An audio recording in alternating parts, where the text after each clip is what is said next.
வாசி யோகம், மூச்சு பயிற்சி, அதை பத்தி நம்ம இப்போ குருஜி மகாருத்ரா அவர்கள்ட்ட நிறைய கேட்டு தெரிஞ்சுக்க போறோம். வாங்க வீடியோக்குள்ள போலாம். நமஸ்காரம் குருஜி. நமஸ்காரம் அம்மா.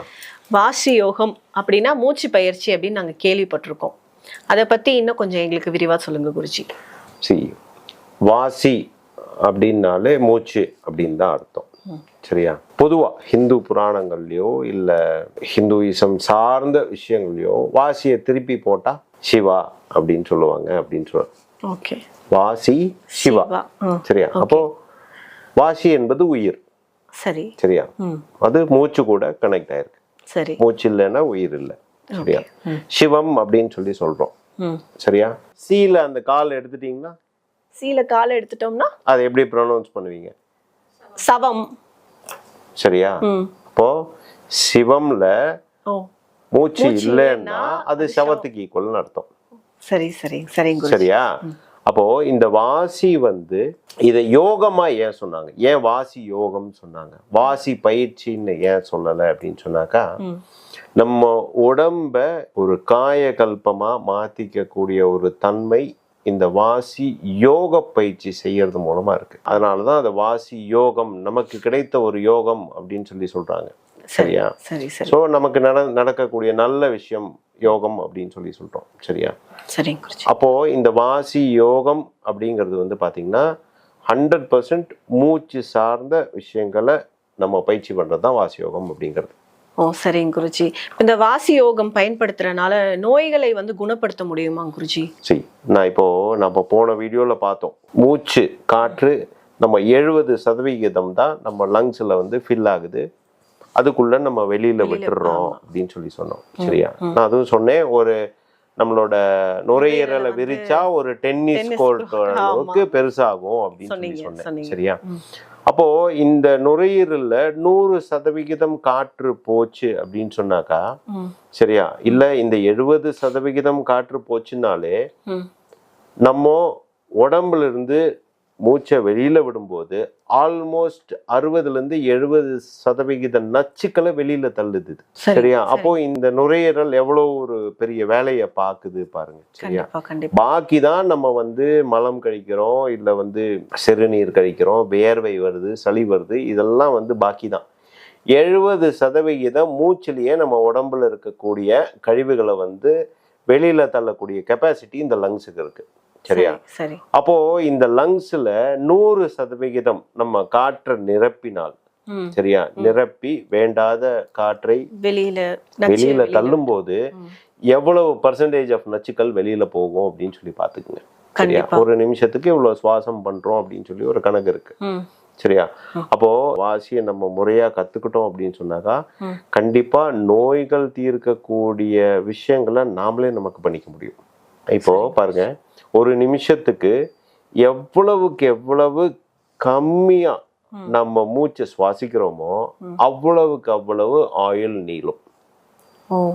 சரிங்க குருஜி. சரியா? ஆமை 120 வருஷம் இருக்கு, 150 வருஷம் இருக்கு அப்படின்னு சொல்றோம். ஆமா. சரியா? சில சில சில இன்னும் கடல் வாழ் உயிரினங்கள்லாம் 400 வருஷம் இருக்கிறதுனால நம்ம கேள்விப்பட்டிருக்கோம். சரியா?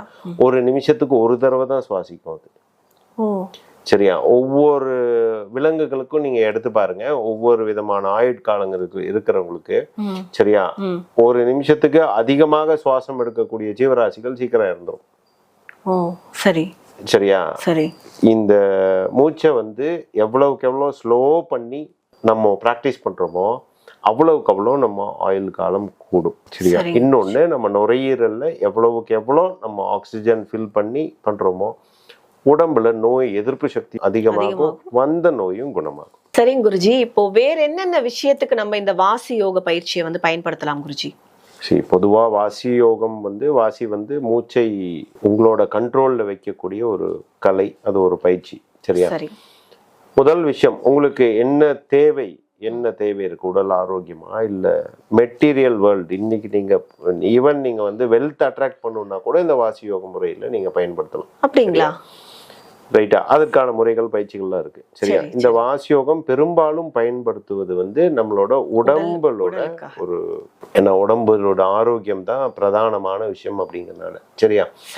இந்த வாசியோக பயிற்சி முறையா பண்ணின நபர்கள் சரியா? நீங்க நல்லா பாத்தீங்கன்னா தெரியும், அவங்களுக்கு இந்த ஏஜிங் கம்மியாகும். ஓகே. சரியா? ரொம்ப சீக்கிரம் வயசான தோற்றம் அடைய மாட்டாங்க. ஏன்னா ஃபுல்லி ஆக்சிஜனேட்டடா இருப்பாங்க. சரியா? இரண்டாவது விஷயம் பாத்தீங்கன்னா ரொம்ப ஆக்டிவா இருப்பாங்க. அவங்க கிட்ட பேசினீங்கனாலும் ஒரு எனர்ஜியா ஃபீல் பண்ணுவீங்க. அவங்க கூட பழகினீங்கனாலும் ஒரு எனர்ஜெட்டிக்கா ஃபீல் பண்ணுவீங்க. சரியா? நைட்டு 2 மணிக்கும் காலையில ஃப்ரெஷ்ஷா எந்திரிச்சு எப்படி இருப்பாங்களோ அந்த மாதிரி இருப்பாங்க. சரி, ஏன்னா அவங்களுக்கு வந்து ஃபுல் ஆஃப் ஆக்சிஜன்ல இருக்காங்க. அதனால சரியா? நீங்க என்னென்ன விஷயத்துக்கு பயன்படுத்தலாம் அப்படின்னு சொல்லி கேட்டீங்கன்னா, பொதுவா நோய்க்கு குணமாக, ரெண்டாவது வந்து பாத்தீங்கன்னா உடல் இளைக்கிறதுக்கு பண்ணலாம்.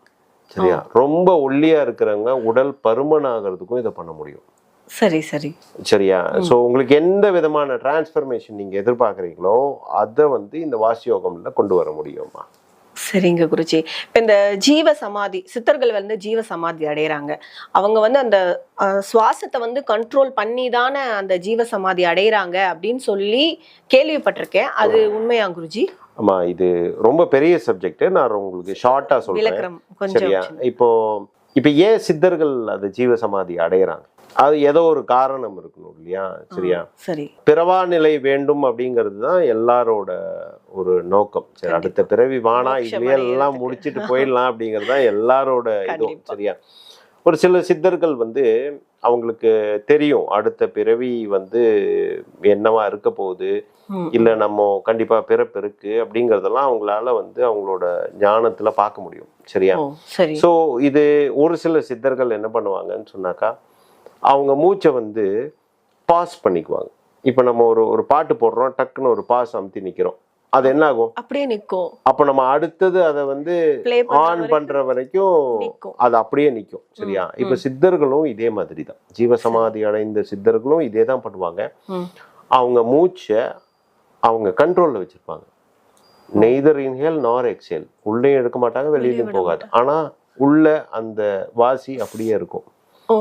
சரியா? பாஸ். அவங்க எப்போ இந்த உலகத்துக்கு வரணும்னு நினைக்கிறாங்களோ, ரைட்டா, இல்ல எப்போ ஒரு சில சித்தர்கள் நம்ம மனித குலம் காக்கிறதுக்காக வருவாங்க. ஒரு சில சித்தர்கள் இந்த டைம்ல நான் வெளில வந்தா நான் வந்து இறைவனோட சேர முடியும், ஜோதியில கலக்க முடியும், அதுக்கான தருணத்துக்காக வெயிட் பண்ணுவாங்க.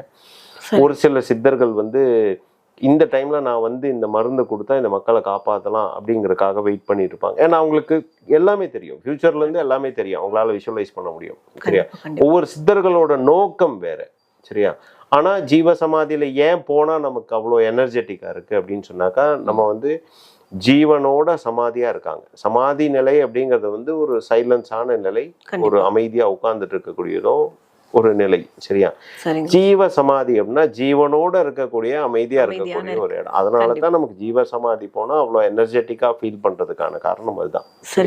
நீங்க கேட்ட மாதிரி இதுல நிறைய காரணங்கள் இருக்கும். ரீபர்த்ல இருந்து அடுத்த இன்கார்னேஷன், இன்னொரு உருவா பிறக்கிறதுக்கு, அந்த மாதிரி நிறைய காரணங்கள்னால ஜீவ சமாதி ஆவாங்க. ஒவ்வொரு சித்தர்கள் ஒவ்வொரு மாதிரி ஆவாங்க. அவங்களோட வாசிய பாஸ் பண்ணி வச்சிருக்கிறது, ஒரு தற்காலிகமா நிறுத்தி வச்சிருக்கிறது ஜீவசமாதி அப்படின்னு சொல்லி நம்ம சொல்றோம். சரிங்க குருஜி, ரொம்ப அற்புதமா சொன்னீங்க. ஜீவ சமாதிகள் பத்தி கண்டிப்பா உங்கள்ட்ட சித்தர்கள் பத்தி இன்னொரு வாட்டி நாங்க பேசணும்னு ஆசைப்படுறோம். நான் தனிப்பட்ட முறையில கண்டிப்பா ஆசைப்படுறேன். இப்ப இருக்க காலகட்டத்துல வந்து பாத்தீங்கன்னா எல்லாராலையும் இதுக்குன்னு ஒரு நேரம் ஒதுக்கி இப்போ ஒரு மூச்சு பயிற்சி பண்றதுக்கு உட்காரணும் அப்படின்றது சாத்தியம் இல்லாத விஷயம் தான். கண்டிப்பா பண்றவங்க பண்றாங்க, இல்லாதவங்களுக்கு ஏதாவது ஒரு எளிமையான முறை, இந்த எளிமைன்னு சொல்லக்கூடாது, நானு ஏதாவது ஒரு முறை நல்ல ஒரு சின்ன ஒரு சிம்பிளா சொன்னீங்க அப்படின்னா அதை வாசியில பொறுத்த வரைக்கும் எளிமை அப்படிங்கிற ஒரு விஷயம் கிடையாது. நீங்க தீவிரமா தான் பயிற்சி பண்ணி ஆகணும். அப்படிங்களா? ஆமா. சரியா? சரிங்க சரிங்க. இது வந்து குறைஞ்சது ஒரு 9 நிமிஷம் இருக்கும் ஒரு நாளைக்கு பயிற்சி. சரியா? அது கூட உங்களால பண்ண முடியலன்னு சொன்னாக்கா நீங்க வேற ஆரோக்கியத்துக்கு ஆசைப்படுறது வந்து வாய்ப்பு இல்லாத விஷயம். மினிமம் இதுல நீங்க எளிமையான பயிற்சின்னு பாத்தீங்கன்னா டெய்லி 9 நிமிஷம் பிராக்டிஸ் பண்றதுதான் எளிமையான பயிற்சியம்மா. ரொம்ப நன்றி குருஜி, அருமையா வந்து விளக்குனீங்க. எல்லா விஷயமே ரொம்ப சூப்பரா சொல்லி கொடுத்துருக்கீங்க எங்களுக்கு. ரொம்ப நன்றி குருஜி. கண்டிப்பா உங்களை அடுத்த வீடியோல பாக்குறேன். நமஸ்காரம். நேர்களே, இப்ப நம்ம மகாருத்ரா குருஜி அவர்கள் வந்து வாசி யோகம் பத்தி எவ்வளவு விஷயங்கள் சொன்னாரு, எல்லாமே கண்டிப்பா நீங்க கேட்டிருப்பீங்க, பயனுள்ளதா இருக்கும். அவர் முக்கியமா சொன்னது, நானும் எளிமையா சொல்லுங்க குருஜின்னு கேட்டதுக்கு 9 நிமிஷம் பயிற்சின்னு சொன்னாரு. ஆனா அதை நீங்க நேர்ல வந்து கத்துக்கிட்டா மட்டும்தான் அது பயன்பெற முடியும். சரிங்களா? 9 நிமிஷம் வீட்டுல நீங்க எப்படி பயிற்சி பெற்று அதுல வந்து என்ன பயன் இருக்கு அப்படிங்கறத நீங்களே தெரிஞ்சுக்கலாம். உங்களுக்கு இத பத்தின விவரங்கள் வேணும்னா கீழே இருக்க நம்பருக்கு கால் பண்ணி தெரிஞ்சுக்கோங்க விவரங்களை. நன்றி.